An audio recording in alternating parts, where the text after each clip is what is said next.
नमस्कार, मैं हूं विजेंद्र विजय। आप देख रहे हैं स्वराज एक्सप्रेस का खास कार्यक्रम, जो आपके देश, प्रदेश और आपके शहर की नब्ज टटोलने वाला हमारा खास कार्यक्रम बिग डिबेट। नए साल के आगाज ने मध्य प्रदेश के सियासी गलियारों में गर्माहट ला दी है। ये गर्माहट सत्ता के गलियारों में भी महसूस की जा रही है। इसलिए सीएम शिवराज सिंह चौहान ने ईयर एंड टूर से लौटते ही 2023 के एजेंडे पर काम शुरू कर दिया है। सीएम ने अपनी टीम के साथ बड़ी बैठक की, जिसमें 2023 के लिए टास्क और टारगेट दोनों तय किए हैं। शिवराज की इस T23 बैठक का टारगेट स्वाभाविक रूप से चुनावों में जीत है। टास्क में परफॉर्मेंस, इमेज और कनेक्टिविटी में अहम सुधार है की जरूरत को उठाया गया है। इस सब के लिए सबसे जरूरी है टीम के सहारे ही टास्क को पूरे होंगे, जो टारगेट को पूरा करेंगे। शिवराज की इस टी टॉक पर आधारित है हमारी आज की बिग डिबेट। टीम होगी, टास्क होगा और टारगेट होगा, और इसलिए प्लान होगा सीएम का T23। इसी पर देखिए हमारी आज की खास पेशकश। इस पर चर्चा के लिए मेहमानों का एक पैनल मेरे साथ होगा, उनसे आपका परिचय कराऊं और चर्चा शुरू करें। उससे पहले देखिए ये रिपोर्ट। मुख्यमंत्री शिवराज सिंह चौहान नए साल के दूसरे दिन अपनी कैबिनेट के साथियों और प्रदेश के सभी बड़े अधिकारियों से रूबरू हुए। मुख्यमंत्री निवास पर शिवराज सिंह चौहान ने मंत्रियों और अफसरों को सरकार की अगले चुनाव तक के टास्क दिए। मुख्यमंत्री की इस हाई प्रोफाइल टीम मीटिंग में भोपाल में मौजूद अफसर और मंत्री सीधे शामिल हुए। बाकी जिलों के अधिकारी और मंत्री वर्चुअली शामिल हुए। इस बैठक में कलेक्टर, एसपी से लेकर मुख्य सचिव स्तर तक के सभी अधिकारी मौजूद रहे। नासिक त्र्यंबकेश्वर से लौटते ही मुख्यमंत्री सीधे मुख्यमंत्री निवास पहुंचे और उन्होंने बैठक में 2023 फतेह करने के लिए अपनी टीम को टास्क दिए। एकदम स्पीड के साथ में कार्यों की पूर्णता, शिलान्यास भी और उद्घाटन भी दोनों एक साथ होना, ये सारे विषय आज चर्चा के हैं। मध्य प्रदेश विधानसभा चुनाव में अभी 11 महीने बाकी हैं। जनता को तय करना है कि अगली सत्ता मध्य प्रदेश में किस पार्टी की रहेगी। नए साल शुरू होते ही कांग्रेस ने पोस्टर में अपनी सरकार बना ली है। सीएम की टी बैठक से बेपरवाह कांग्रेस ने कमलनाथ को मध्य प्रदेश की कांग्रेस सरकार का पोस्टर मुख्यमंत्री घोषित कर दिया है। बिना चुनाव हुए ही कांग्रेस ने सत्ता की रेस में अपना बेड़ा पार कर लिया है। इतने साल सरकार होने के बाद भी अगर इस डेप्थ में जाना पड़ रहा है, तो इससे अंदाज लगा सकते हैं कि इनकी हालत खस्ता है। अब 114 नहीं, 174 से ज्यादा सीटें आएंगी और कमलनाथ जी के लिए तो सरकार होगी। सीएम की इस बैठक में मुख्यमंत्री ने कहा कि अब टेक ऑफ का समय है। टैलेंट के साथ टीम जुटकर टास्क पूरा करने में लग जाए। शिवराज की टी बैठक में ट्रिपल टी ही छाया रहा, यानी टीम, टास्क और टारगेट। जाहिर है सरकार के पास आचार संहिता लगने से पहले सिर्फ 6 महीने का वक्त है, इसीलिए टेस्ट मैच की जगह T20 ही खेलना होगा। शिवराज चाहते हैं कि इन 6 महीनों में उनकी टीम परफॉर्मेंस के चौके छक्के लगाए, करप्शन पर जीरो टॉलरेंस की नीति अपनाए, जनता से संवाद बढ़ाए और सरकार का चेहरा चमकाए, ताकि 2018 की तरह जनता कांग्रेस को न जिताए। अतुल पाठक, स्वराज एक्सप्रेस, भोपाल। तो इस बड़े मुद्दे पर चर्चा के लिए हमारे साथ खास पैनल मौजूद है। बीजेपी से पूर्व विधायक शंकरलाल तिवारी हमारे साथ है, कांग्रेस प्रवक्ता अभिनव बरोलिया जी हमारे साथ है, वरिष्ठ पत्रकार केएस शाइनी जी हमारे साथ है। आप तीनों मेहमानों का बहुत बहुत स्वागत है स्वराज एक्सप्रेस पर। तिवारी जी, सवाल आपसे ये है कि बैठक की जा रही है शिवराज जी की ओर से और कहा जा रहा है कि परफॉर्मेंस पर ध्यान देना होगा। क्या ऐसा आपको लगता है कि एंटी इनकम्बेंसी का डर सता रहा है आपकी सरकार को?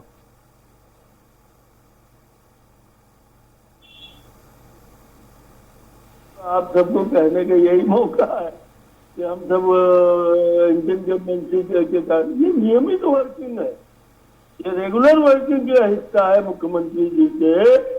और आपने देखा होगा मुख्यमंत्री जी के कार्य को, मेरे से ज्यादा आपने देखा है नजदीक से, और हम अच्छे से जानते हो कि वो अक्सर नियमित बैठक करते रहते हैं हर कलेक्टरों से। वो मैंने कोरोना जैसे टाइम पे भी सभी कलेक्टरों के संपर्क में वो रहे, और इस नाते ये जो बैठक हुई है, अब इसको कांग्रेस के लोग या अन्य लोग कुछ भी भाव से जोड़े, उन्हें कुछ कहना, उनके पास कोई मटेरियल है नहीं, पर वो 2 दिन 3 दिन 4 दिन की छुट्टी में गए और वहां से लौट के आने के बाद उसने तुरंत अधिकारियों को बुलाया और अधिकारियों की अलग अलग ढंग से विभागवार उन्होंने समीक्षा, बैठक, ये सारा रेगुलर वर्किंग है। इसमें जबरन में समझ तरह तरह की बातें कहना कि वो एंटी इनकम्बेंसी है। अरे काहे की एंटी इनकम्बेंसी है? हमने तो जो काम किए हैं वो जनता के दिल में है। आज प्रधानमंत्री नरेंद्र मोदी और शिवराज सिंह जी का कोई तोड़ नहीं है देश और प्रदेश के अंदर। जी कांग्रेस के लोग काहे की एंटी इनकम्बेंसी बता रहे हैं, बताइए। जी शंकर लाल जी, 11 महीने में चुनाव होने वाले हैं, आपको नहीं लगता है कि सरकार डरी हुई है आपकी?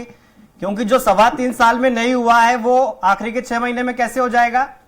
मैं सोच रहा हूँ कि पहली बार चुनाव नहीं हो रहा और पहली बार सरकार के प्रयास नहीं हो रहे। सरकार में जो भी रहता है वो अंतिम क्षण तक और अपनी योजनाओं को, अपने कार्यक्रमों को, अपने जन कल्याणकारी योजनाओं की समीक्षा करता है, लागू करने का प्रयास करता है जी। चाहे वो चुनाव का आखिरी वर्ष हो, चाहे बीच का हो, चाहे जब का हो। और देश प्रदेश में चुनाव तो इस बार मध्य प्रदेश में रेगुलर होते रहे। जी पहले उपचुनाव हुए, फिर नगरीय निकाय के हुए, फिर पंचायत के हुए। तो यहाँ तो चुनाव का सिलसिला हमेशा चलता रहा और हमेशा अपन कहते रहे कि चुनाव के कारण अपन करते हैं। अपन जो भी कहना है कहे विपक्ष के लोग, पर मेरा तो साफ कहना है कि डरने का सवाल कहाँ है? कैसे ठीक है तिवारी जी, इस पे रिएक्शन ले लेते हैं। अभिनव जी मुस्कुरा रहे हैं, आपने जो कुछ कहा उस पर मुस्कुरा रहे हैं अभिनव जी। आप हाल ही में विधानसभा के चुनाव हुए, एक आपने जीता, एक बीजेपी ने जीता, 50-50 रहा। हिमाचल आपकी झोली में गया और गुजरात जो है वो कांग्रेस बीजेपी के पाले में गया। लेकिन आपकी पार्टी ने ऐसे पोस्टर्स लगाए हैं जिसमें लिखा है कि आ रही है कमलनाथ सरकार। तो क्या बिना चुनाव किए आपने मुख्यमंत्री घोषित कर दिया? जनता ने तो वोट डाले ही नहीं सर, लेकिन आपने मुख्यमंत्री अभी से बना दिया उनको। देखिए, सबसे पहले तो मैं स्वराज एक्सप्रेस के आपके सभी दर्शकों को और आपकी पूरी टीम को, आपको, तिवारी जी को, शाइनी जी को, सबको नववर्ष की बहुत बहुत शुभकामनाएं। कोई बहुत बहुत शुभकामनाएं। जिस तरीके से मतलब अभी अंतिम क्षण की बात कर रहे हैं, तो ये अंतिम क्षण ही है। कुछ 10 महीने ही बचे हैं शिवराज सिंह चौहान जी की सरकार की, जो बिल्कुल लड़खड़ाती हुई लाचार सरकार चल रही है। आज भी स्थिति उसी तरीके से शायद मुख्यमंत्री निवास पे चल रही है। तो हम तो ये कहना चाहते हैं, नया साल नई सरकार, क्योंकि वीडी शर्मा जी ने जिस तरीके से बोला आज की सपने दिखा रहे हैं। हम सपने नहीं, हम जनता के सपने पूरा करना चाहते हैं। 20 साल से इनकी सरकार है और इन लोगों ने कुछ भी नहीं किया है। आज जनता हर चीज के लिए परेशान है, महंगाई से परेशान है, बेरोजगारी से परेशान है, खराब सड़कों से परेशान है, इंफ्रास्ट्रक्चर से परेशान है, भ्रष्टाचार से परेशान है, घोटालों से परेशान है, हर चीज से परेशान है।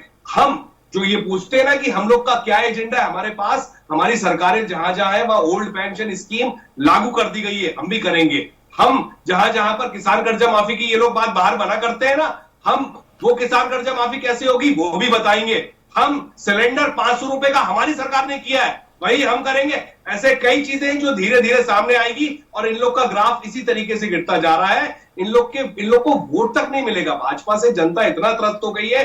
हिमाचल प्रदेश, दिल्ली, अन्य राज्य, पूरी जगह पे आपने देखा होगा इनका सूपड़ा साफ हो गया। इसी तरीके से आने वाले 9 राज्यों में, जिसमें मध्य प्रदेश भी है, सभी जगह पर भारतीय जनता पार्टी का। अभिनव जी, आपने अभी जिक्र करा कि लाचार और लड़खड़ाती सरकार, लेकिन सरकार तो आपकी गिर गई थी, तो लाचार तो आपकी पार्टी हुई।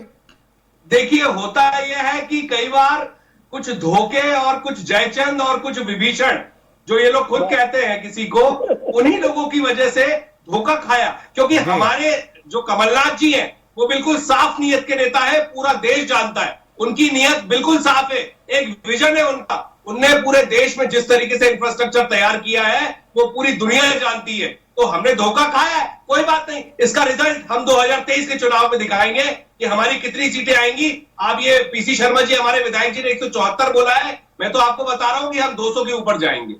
ठीक है, हमारे साथ वरिष्ठ पत्रकार शाइनी जी हैं। शाइनी जी, आपको क्या लगता है कि सरकार मीटिंग कर रही है ताकि इमेज को मेकओवर किया जा सके, अच्छी छवि के साथ चुनाव में जाए? शिवराज सिंह चौहान बोल रहे हैं कि अधिकारी अच्छी तस्वीर पेश नहीं करते हैं, और उसके उलट जब कैलाश विजयवर्गीय इंदौर में कहते हैं कि शिवराज जी अधिकारियों से घिरे रहते हैं, उन्हें सच्ची तस्वीर नहीं दिखाते, तो क्या आंखें खुल गई है शिवराज जी की? जी बिल्कुल वीरेंद्र जी, आप है ना, ये जो 2023 का इलेक्शन है ये 2024 के लिए भी बहुत इम्पोर्टेंट है। और मध्य प्रदेश जो है ये बीजेपी का गढ़ रहा है, तो बीजेपी के लिए ये बहुत इंपॉर्टेंट स्टेट है। तो शिवराज को ना सिर्फ मतलब ऑपोजिशन से लड़ना, अपने पार्टी के अंदर भी उनको साबित करना है कि वो एक काबिल मुख्यमंत्री है, और उसके लिए वो अपना इमेज मेकओवर के लिए पूरा प्रयास कर रहे हैं। आपने देखा होगा पिछले 1 महीने में इतने कलेक्टर और आईपीएस ऑफिसर सस्पेंड किया है, उन्हें मंच पे रख के उन्हें सस्पेंड का ऑर्डर किया है। हाई कोर्ट ने उसको रिवर्स करने के बाद भी सरकार ने उस पर कोई कार्रवाई नहीं करी है। तो एक स्ट्रांग नेता, जब उनका एक सरल इमेज है शिवराज जी का, और उसके चलते उनने उसके साथ, उनको अच्छे से आता है कैसे लोगों को लुभाना है। अब ये कोविड की वजह से कई काम नहीं हुए हैं, लोग परेशान हैं, किसान परेशान है, उस चीज़ को कैसे ओवरकम करे वो पूरा प्रयास शिवराज जी कर रहे हैं आज के तारीख में।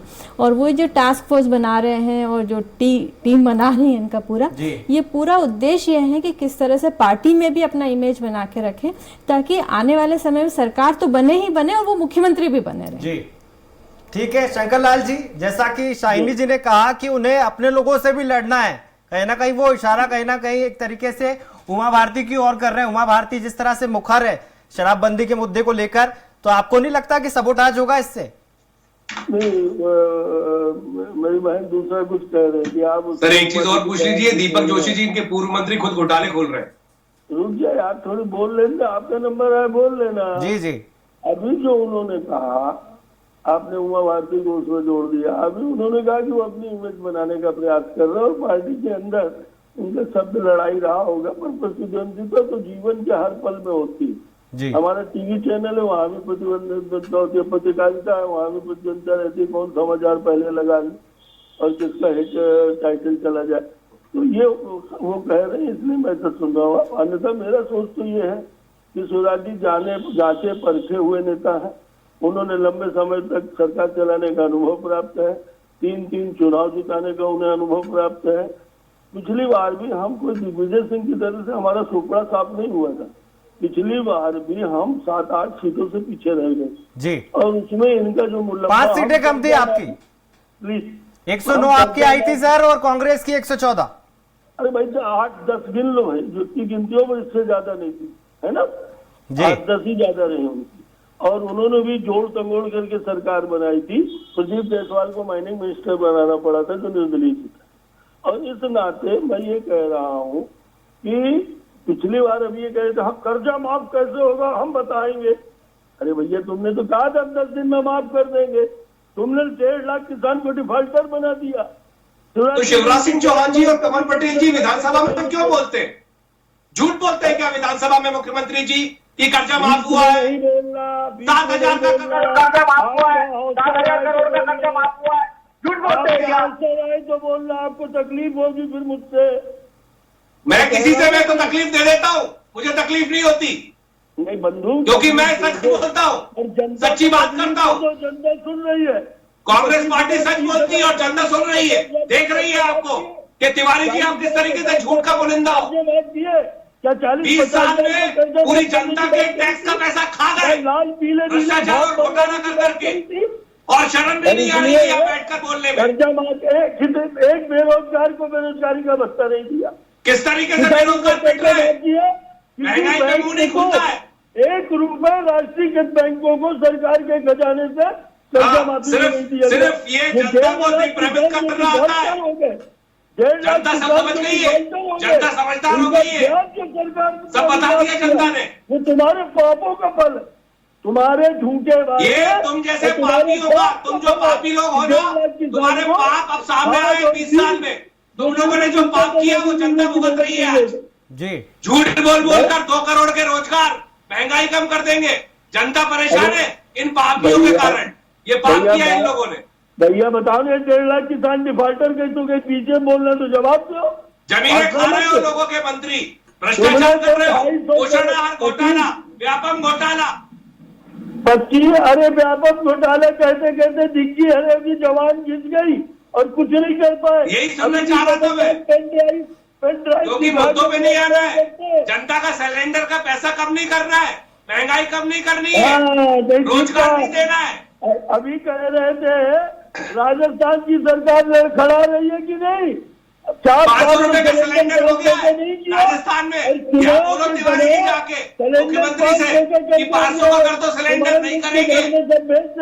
रोजगार दे दो, नहीं देंगे। जनता आपको जान गई है, कांग्रेस पूरी जान गई है, वो रीवा में भी जान गई है, सतना में भी जान गई है। आपके कर्मों को जनता जान गई है। ठीक है, अरे 20 साल से तो आपकी सरकार है, कर्म तो आपने की है। ठीक है तिवारी जी, आपने अपनी बात रखी। कुकर्मी को आप लोग। अभिनव जी आपकी पार्टी कह रही है कि हम 174 सीटें जीतेंगे, लेकिन उसके लिए आप अरे बकवास कर रही है। एकता दिखानी होगी सर आपको। आपकी पार्टी में तो खेमे बने हुए हैं कांग्रेस में। देखिए नो बने हुए हैं, आप भी जानते हैं। नो कॉन्फिडेंस चिल्लाते मोशन रहे कि आया, बोलने थोड़ी ना कमलनाथ जी देंगे। सदन में नहीं आए। कमलनाथ जी को सदन में आना चाहिए देखिए था देखिए, सर। मैं बता रहा हूँ, गुटों में बटी हुई शिवराजकोट, महाराजकोट, नाराजकोट और एक उमा भारती जी का लाचार गुट और वीडी शर्मा और विश्वास सारंगा गुट तो अलग है ही। ये गुटों में बटे हुए दीपक जोशी जी ने, तिवारी जी आऊंगा मैं आपके पास, अभिनव जी को अपनी बात कहने दीजिए सर। जो बयान दिया तिवारी जी आऊंगा मंत्री आपके पास। दीपक जोशी जी ने वो नहीं बोलने देंगे ना। आपके कांग्रेस के विधायक है, बौखला गए हैं, जो प्रेस को कहा सच्चाई से डर रहे हैं। फिर बोलो ना। अभिनव जी अपनी बात पूरी कीजिए। देखिए दीपक जोशी जी ने इनका कितना बड़ा घोटाला खोला है, पूरी जनता जानती है। उसके बाद ओम प्रकाश सखलेजा जी इनके मंत्री है। सिंधिया जी ने 5 तारीख का अपना प्रोग्राम घोषित कर दिया, मंत्री को पता ही नहीं है। गुटबाजी कहाँ है, वो जनता को दिख रही है साहब, आप लोगों को भी दिख रही है। ये जो आपने लक्ष्मण देखिए हमारा स्पष्ट है, कमलनाथ जी के नेतृत्व में सरकार बन रही है। हमारे भावी मुख्यमंत्री कमलनाथ जी इस प्रदेश के मुख्यमंत्री बनेंगे। ये लोग ऐसे बौखलाते रहेंगे और कोई नतीजा निकला नहीं।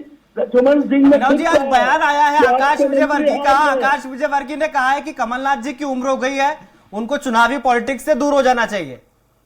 आवाज आपकी, 2 लोग की आवाज आ रही है सर। जी लक्ष्मण, मैं सवाल दोहरा देता हूं सर।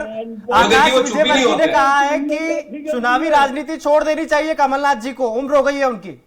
देखिए मुझे ऐसा लगता है कि आकाश विजयवर्गीय अभी बिल्कुल नए नए प्यादे हैं और नए नए राजनीति में आए हैं। उन्हें बहुत सोच समझ कर किसी के लिए बोलना चाहिए।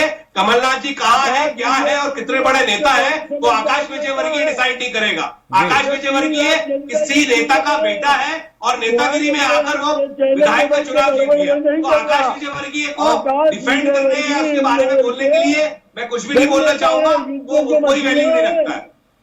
ठीक है, ये क्या चिल्ला आप दोनों को टोकते हुए मैं शाइनी जी के पास जाना चाहूंगा। शाइनी जी, ये चिल्ला एक क्यों तरफ रहे इतना? बीजेपी तिवारी है जी। जो 5 साल एक्टिव मोड में रहती है चुनाव लड़ने के लिए, दूसरी तरफ कांग्रेस है जो अभी से तैयारी करने में शुरू हो गई है। लेकिन कहीं ना कहीं कार्डर बेस्ड पार्टी है बीजेपी, वो संगठित नजर आती है। जैसे जैसे चुनाव नजदीक आता है, जो कांग्रेस की लेयर है वो खुलनी शुरू हो जाती है।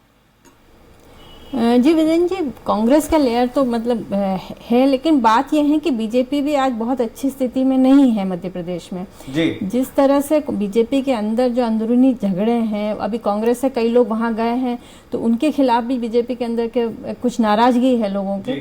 तो इसके चलते बीजेपी के लिए इतना आसान नहीं आने वाला चुनाव, और इसीलिए आपको दिख रहा है कि शिवराज जी इतने एक्टिव हो गए हैं और सब वर्कर्स को इकट्ठा करने की कोशिश कर रहे हैं, पद यात्रा कर रहे हैं, लोगों से मिल रहे हैं। और जैसे अभी देखा होगा कि राहुल गांधी के यहाँ से सभा निकली थी, रैली निकली थी, तो उसमें भी आपने देखा जिस तरह से भीड़ जुटे वहाँ पे, तो वो एक कहीं ना कहीं लगता है कि इसका फायदा कहीं कांग्रेस को ना मिल जाए। और जो अंदरूनी झगड़े कांग्रेस में भी कम तो नहीं है जी, लेकिन कहीं ना कहीं जो एंटी इनकम्बेंसी है उसका फायदा कांग्रेस को मिल सकता है, क्योंकि यहाँ कोई थर्ड पार्टी तो है नहीं मध्य प्रदेश में, तो इसके लिए अलर्ट है। जिस तरह से आम आदमी पार्टी ने सिंगरौली में मेयर जो उनकी जीती है, तो कहीं ना कहीं वो जोर आजमाइश तो यहाँ भी करेंगे एमपी। बिल्कुल, आपने अगर पुरानी हिस्ट्री देखा जाए तो मध्य प्रदेश में कभी भी कोई थर्ड पार्टी ने बहुत एकाध सीट मिल जाते, जैसे समाजवादी हो, बीएसपी है, इनने भी कई बार कोशिश करा है, लेकिन मध्य प्रदेश में कभी भी थर्ड पार्टी की एंट्री नहीं हो पाई है। डार्क हॉर्स कोई निकल आए अलग बात है, एकाध कोई मेंबर्स जीत जाए, लेकिन मेन ऑपोजिशन पार्टी तो बीजेपी और कांग्रेस ही है यहाँ पे। तो आने वाले समय में बीजेपी के लिए बहुत बड़ी चुनौती होगी 2023, और क्योंकि 24 सामने आ रहा है तो इसमें जीतना भी बीजेपी के लिए उतना ही जरूरी है, क्योंकि कहीं ना कहीं उनको लगेगा कि इसका इफेक्ट 24 में भी आएगा। जी, शंकरलाल जी, आपकी पार्टी के कई नेता बोल रहे हैं कि जो फॉर्मूला गुजरात में हिट हुआ है उसे दोहराने की जरूरत है एमपी में, तो क्या शिवराज जी को हटाया जाएगा? ऐसा है कि हमारी पार्टी का कोई नेता ऐसा नहीं बोला, और जो बोला है वो कितना पार्टी में ही आप भी जानते हो। कैलाश विजयवर्गीय ने बोला है सर, राष्ट्रीय महासचिव है आपकी पार्टी के। बात सुनिए ना, जी बोलने के लिए उनने अपना एक सुझाव दिया, जी अन्य ने भी किसी ने भी बोला होगा, पर पार्टी हमारा भी आप जानते हो कि जो योजना बनाएगी केंद्रीय पार्टी, जो राज्य के नेता कितना डिफेंड करोगे तिवारी जी? नहीं, आप बीच में न बोलिए, नहीं फिर दिक्कत आपको, फिर मतलब समझा रहा हूँ आपको, प्यार से आप खूब बोलिएगा। आप तो बोलने नहीं देते तिवारी जी, बिल्कुल बोलते रहते हो, चुप ही नहीं होते हो आप। शायरी जी जब बोली तब आके आप चुप हो। हम बिल्कुल नहीं बोलने देंगे, मेरे बीच में बोलोगे। हाँ तो ऐसे थोड़ी ना डिबेट होती है, हमारी बात जनता के पास कैसे पहुंचेगी फिर? बोलने दीजिए, ठीक है, प्रयास कीजिए, वरिष्ठ है आपके। बुलवा लीजिए, मैं बताता हूँ, बोले भाई मेरा नंबर था, मेरे को उत्तर देना था, आप बीच में जबरन। तो आप हमारे टाइम पे क्यों बोलते हो तिवारी जी? फिर पहले शुरुआत हम जनता की बात करते हैं, मुद्दों की बात करते हैं। तिवारी जी आप अपनी बात पूरी कीजिए सर। चैनल में समय खराब कर रहे हो mister, you have no dialogue, आपके I पास have कोई very dialogue much। नहीं। और देखिए इसलिए सुनिए, आपकी मेरे को चैनल में सारी समय चीजें खराब। पता है, आपका ही सेंसेस ठीक नहीं है, आप बहुत बीच में डिस्टर्ब करते हो। स्वराज की डिबेट में आज तक मैंने नहीं देखा इस तरीके से। नहीं, आपने देखे कितना है, जितनी उम्र होगी उतने सैकड़े मैंने वो कर ली होगी। ठीक है बरोलिया जी, उनको बात पूरी करने दीजिए। हेलो शंकर जी अपनी बात कीजिए। शंकर लाल जी जी बोलिए, जी बताइए क्या कहना मुझे, मैं बोलूं हाँ, भाई? मैं आपसे ही कह रहा हूँ सर, अपनी बात अपना जवाब पूरा कीजिए सर। भूल गए हो? कि अभी एक बात आई, मैडम साइनी ने कहा, बहन ने मेरी, की चुनौती है। निश्चित रूप से हम आप भी जानते हैं, साइनी मैडम भी जानती होंगी कि भारतीय जनता पार्टी का छोटा कार्यकर्ता हो चाहे बड़ा कार्यकर्ता हो, चाहे राष्ट्रीय स्तर का हो, चाहे प्रदेश स्तर का हो, चाहे जिला स्तर का हो, चुनाव छोटा हो या बड़ा हो या कोई कार्यक्रम हो हमारा, हम हमारा कार्यकर्ता और नेता उसको पूरे समर्पण, पूरी संबद्धता से लड़ता है। चुनाव हमारे सामने है और इसलिए हम बिल्कुल रूप से तैयार है। और रही चुनौती की बात, कि चुनौती छोटी हो या बड़ी, चुनौती मैं तो नहीं मानता, मेरी पार्टी भी नहीं मानती, पर जब लड़ाई है जो भी चुनौती आएगी उसे स्वीकार करेंगे। और रही पार्टी के अंदर की जो बातें जो उन्होंने कहा है, ये सब पार्टी के नॉलेज में है, पार्टी के वरिष्ठ नेताओं की जानकारी में। पहले भी सामंजस्य बना है, पहले भी सामंजस्य बना है, आपने देखा। पहले भी यही हो रहा था कि साहब ये हो जाएगा, वो हो जाएगा, ऐसा हो जाएगा, और बिकाऊ है, टिकाऊ है, जयचंद है, विभीषण है, इसके बावजूद उपचुनाव कांग्रेस हारी, ये सारे भाषण देने के बाद भी। और मैं आपको विनम्रता से कहना चाहता हूँ कि सरकार अपने काम के दम पर और चुनाव जीतती है। ठीक है, इस पर जवाब ले लेते हैं। अभिनव जी, आपकी पार्टी जो है कह रही है कि 15 महीने में हमने ऐसा काम किया है जो कि बीजेपी पिछले 15 साल में नहीं कर पाई और अभी भी नहीं कर पा रही है। लेकिन शिवराज जी तो कई बार बोल चुके हैं कि 15 महीने में आपने दलालों का अड्डा बना दिया था वल्लभ भवन को। शिवराज जी देखिए 20 साल में लाखों करोड़ों का घोटाला करने वाले लोग, 450 IAS का स्थानांतरण 15 महीने में किया था और 50,000 इसी पे जवाब ले लेते हैं। शंकर जी सुन लीजिए उनको जी। देखिए साहब, 20 साल में लाखों करोड़ों, हजारों करोड़ों, लाखों करोड़ों का घोटाला करने वाले लोग अगर इस तरीके की बातें करेंगे तो जनता क्या समझेगी? सत्ता इनके पास है, सब कुछ इनके पास है, ना ये लोग कुछ कर पाए, इनने सिर्फ और सिर्फ घोटाले की एक खूंची भरी है। आप लोग देखेंगे, तुम तो विपक्ष की भूमिका चिल्ला nucleus of uranium-235 is highly unstable, so when a neutron is made to collide with uranium-235, आप ये क्या हो गया है आपको? अभिनव जी अपनी बात पूरी कीजिए। तो ये करने का दे रहे हैं, ये तो बोलते चले जा रहे हैं। नहीं, अंग्रेजी में पगलाने का। अगर इनको ऐसे बोलना है, मुझे बोलने नहीं देना है, तो आप इनके साथ मुझे मत बैठाना। अरे और नहीं तो मैं बात पूरी ये बोल नहीं पाएंगे। अभिनव जी तिवारी बात जी पूरी आगे कीजिए। कभी मिल जाना, अब कभी बोले नहीं पाओगे। हाँ, न बैठा करो ना भैया, कहा मैंने नहीं, हम नहीं, मैं आगे से आपकी बहुत रिस्पेक्ट करता हूँ, लेकिन आगे से अगर मैं आगे से बोलने लगा ना, सीएम ने आरोप लगाया है आपकी पार्टी पर, आपकी सरकार पे कि 15 महीनों में दलालों का अड्डा बन गया था वल्लभ भवन। जनता के लिए लड़ रहे हैं हम लोग, जनता के लिए चिल्ला रहे हैं, आप भ्रष्टाचारियों के लिए चिल्ला रहे हो। अभिनव जी अपनी जवाब दीजिए सर। अरे सर मैं आपको जवाब क्या दूं, ये तो हर बात में बोलते चले जा रहे हैं। जवाब दो सर, समय पूरी बातें बता जवाब रहे दीजिए। पूरे तरीके से खा गए, जवाब खोच दो। लिया पूरी सरकार ने जवाब दो। जनता के पैसों को, जनता के टैक्स को, और यहाँ बैठ के अरे चिल्ला रहे हैं। सवाल का जवाब दो ना। सारे बातें सवाल जवाब सब कुछ है सामने। भ्रष्टाचार ये कर रहे हैं, महंगाई ये बढ़ा रहे हैं, बेरोजगारी ये बढ़ा रहे हैं, जनता घोटाले बताओ मैं अभी तिवारी जी बताओ, घोटाले बताओ, हर विभाग के घोटाले बताओ।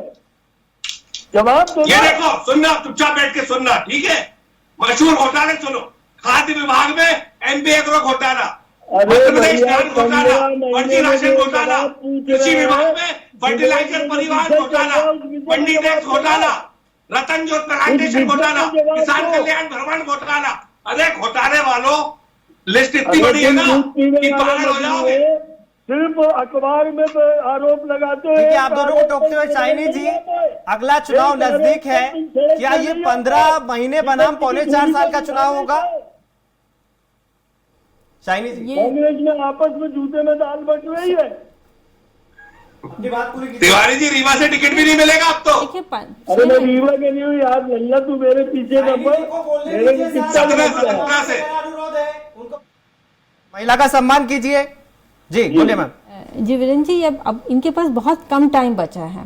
सिर्फ 10 महीने में अगर आप सोचो कि जो पुराने जो सारे काम है ये हो जाएंगे, तो एक इमेज मेकओवर तो हो सकता है और लोगों के बीच में आप जाकर इस चीज़ का एक इमेज बना सकते हैं कि हम एक्शन ले रहे हैं।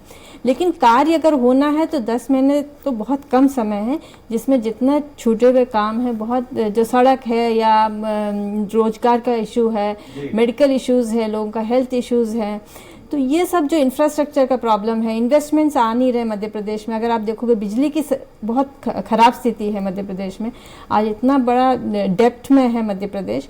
तो ये सब चलते हुए इकोनॉमी में जीडीपी का ग्रोथ आपको दिखेगा कि इस मध्य प्रदेश में सबसे नीचे स्टेट में जा रहा है। तो ये सब, तो आपको क्या लगता है कौन सा मुद्दा सबसे बड़ा होगा 2023 में? क्या बीजेपी घूम फिर के फिर हिंदुत्व का मुद्दा लेके आएगी या विकास के मुद्दे पे चुनाव लड़ेगी?